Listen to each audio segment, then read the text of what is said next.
प्रभात छात्राओं, हम आज रूप विज्ञान के संबंध में जानकारी प्राप्त करेंगे और रूप विज्ञान को समझने के पश्चात रूप परिवर्तन, कारण और दिशाएं का भी हम अध्ययन करेंगे। तो सबसे पहले हम जानकारी प्राप्त करते हैं कि रूप क्या है। तो कोश में शब्द हुआ करते हैं और शब्द में अर्थ होता है। हम सबसे जो प्रारंभिक स्वरूप है उससे ही चर्चा प्रारंभ करते हैं। ध्वनियों से मिलकर शब्दों का निर्माण होता है। तो कोश में शब्द हुआ करते हैं और शब्द अर्थवान हुआ करते हैं। तो शब्द को अर्थ तत्व या प्रकृति तत्व कह सकते हैं। यानी प्रत्येक शब्द, जो भी शब्द हम प्रयोग करते हैं, प्रत्येक शब्द में कोई ना कोई अर्थ होता है और शब्द को इसलिए अर्थ तत्व या प्रकृति तत्व कहा जा सकता है। जब अर्थ तत्व में संबंध तत्व या प्रकृति तत्व में प्रत्यय तत्व जुड़ता है तो उसे रूप या पद कहते हैं। अर्थात सामान्य रूप में हम इसे समझें तो कोश में जो शब्द हुआ करते हैं जो कि अर्थवान होते हैं, उन अर्थवान शब्दों में जब संबंध तत्व जुड़ जाता है तो वो रूप या पद बन जाता है। रूप या पद एक ही तात्पर्य है। जैसे उदाहरण से बात अच्छी तरह स्पष्ट हो जाएगी।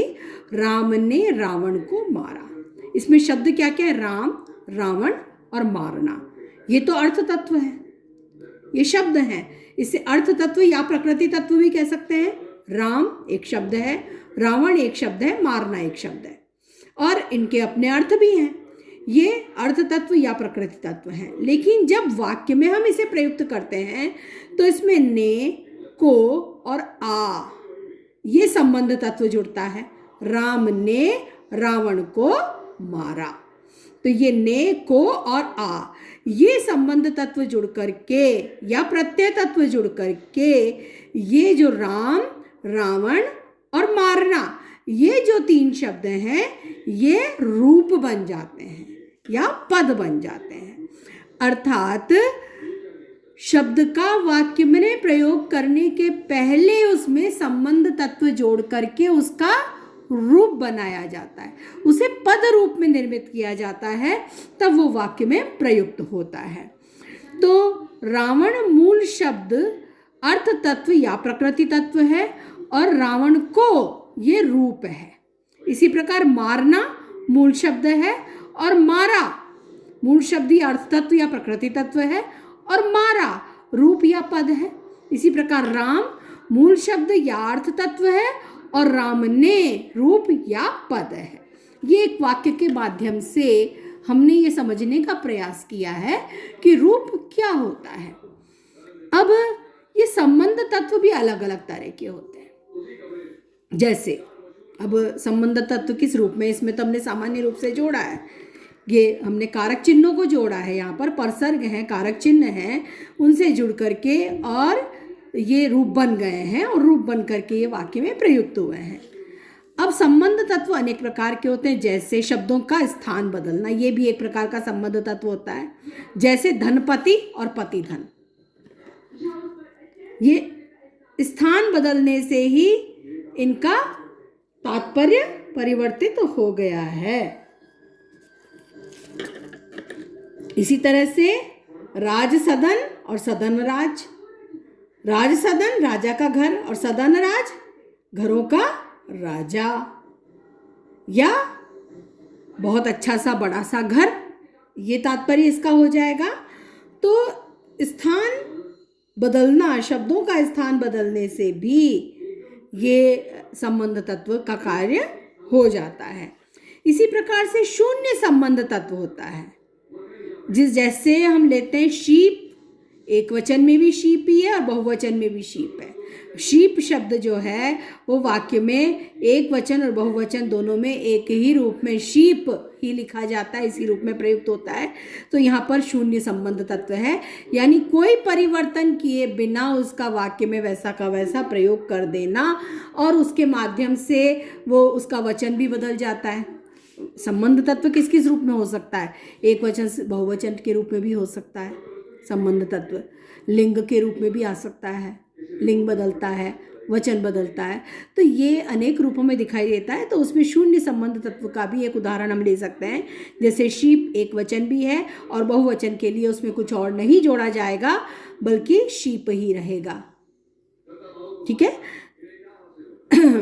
जैसे हम हिंदी में वचन बदलने के लिए ए या ओ शब्द का प्रयोग उसमें जुड़ता है अंत में और वचन बदल जाता है, तो एक वचन का बहुवचन बन जाता है। तो लेकिन इसमें नहीं है, शून्य संबंध तत्व है। इसलिए स्वतंत्र शब्द के रूप में संबंध तत्व जैसे ने, को, से, के लिए, में, पे, पर, का, के, की आदि। हिंदी में यह कारक चिन्ह पृथक से जुड़कर रूप बनाते हैं और संस्कृत में शब्द के रूपों में समाहित होता है। संस्कृत में शब्द के रूप होते हैं, रूप जुड़ा होता है रूप में। जैसे रामः, रामौ, रामाः, रामम, रामौ, रामान। तो ये संबंध तत्व जुड़ करके, मूल शब्द तो राम ही है लेकिन रामः, रामौ, रामाः ये संबंध तत्व जुड़ करके रूप बन जाते हैं। कारक चिन्ह जुड़ गए हैं उसमें जुड़े होते हैं। इस प्रकार से हिंदी में ने, को ये जोड़ा जाता है। तो ये इस रूप में पृथक से होता है संबंध तत्व, ये अंतर है। इसी प्रकार से ध्वनि प्रस्थापन ये भी एक प्रकार का स्वरूप है संबंध तत्व का, जिसको ध्वनि प्रस्थापन कहते हैं। जैसे सेंड से सेंट भूतकाल के लिए, सिंग से सेंग ये ध्वनि प्रस्थापन है, उसका बदलना। और संबंध तत्व आ गया ये वर्तमान काल से भूतकाल बन गया। ठीक है। जैसे हम आना का आया भी हो जाता है, लेकिन यहाँ पर केवल ध्वनि बदलने मात्र से जो वर्तमान काल भूतकाल में परिवर्तित हुआ है, तो ये ध्वनि प्रस्थापन ध्वनि के बदलने से। ध्वनि द्विरावृत्ति, ध्वनि की 2 बार आवृत्ति करने से संबंध तत्व। जैसे लंका की बोली में मनाओ मतलब चाहना, मनाओ नाव वे चाहते हैं। यहाँ पर देखिए उसका इसमें संबंध तत्व इस रूप में आया है ध्वनि की आवृत्ति द्वारा। बलाघात से संबंध तत्व बलाघात के माध्यम से भी होता है। जैसे अफ्रीका की एक भाषा में मिव्रत एक सुर में कहा जाए तो सामान्य रूप में कहा जाएगा तो उसका अर्थ होगा मैं मार डालूंगा, और मिव्रत त पर बलाघात हो तो अर्थ हो जाएगा मैं नहीं मारूंगा। तो यहाँ पर बलाघात से उसमें संबंध तत्व आ रहा है, वाक्य में वो विशेष अर्थ दे रहा है, अर्थ उसका बदल रहा है। यदि सर्ग, आदि सर्ग, पूर्व सर्ग या पूर्व प्रत्यय इस रूप में भी संबंध तत्व होता है।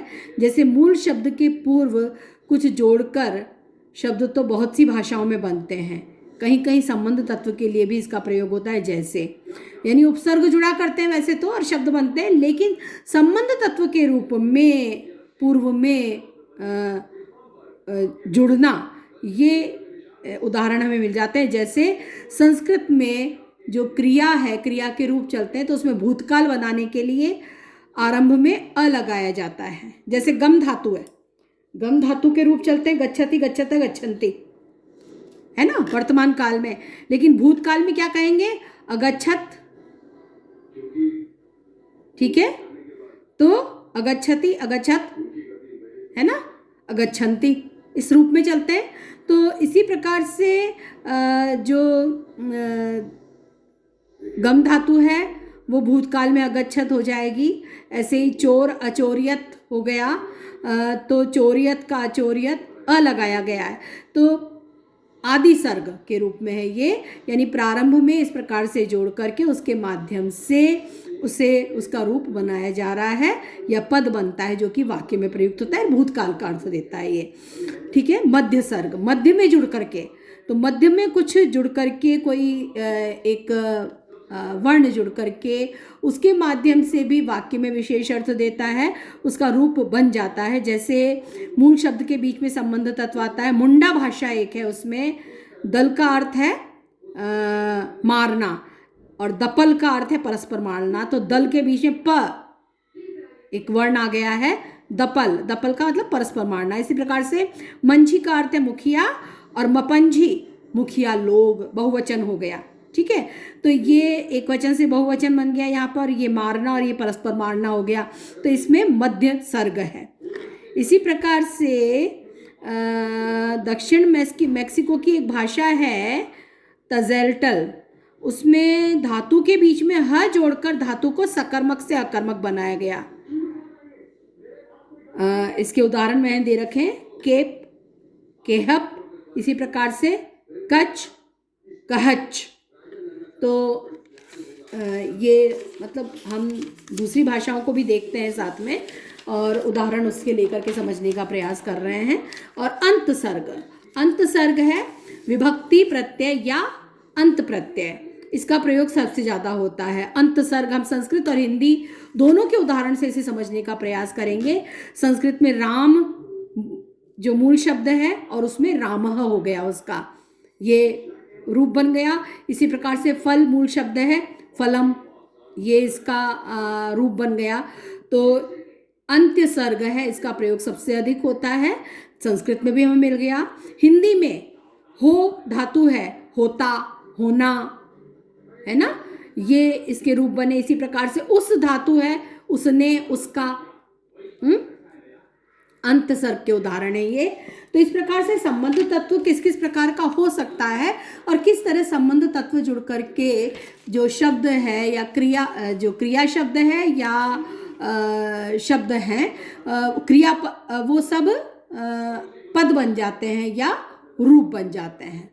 ठीक है, तो सामान्य शब्द हैं वे संबंध तत्व जुड़ करके, सामान्य शब्द जो अर्थ तत्व से युक्त हैं, उस अर्थ तत्व में संबंध तत्व जुड़ करके वे रूप बनते हैं जो कि वाक्य में प्रयुक्त होते हैं।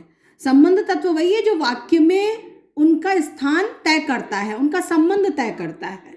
जैसे राम ने रावण को मारा, तो राम करता है, रावण कर्म है और मारना क्रिया है।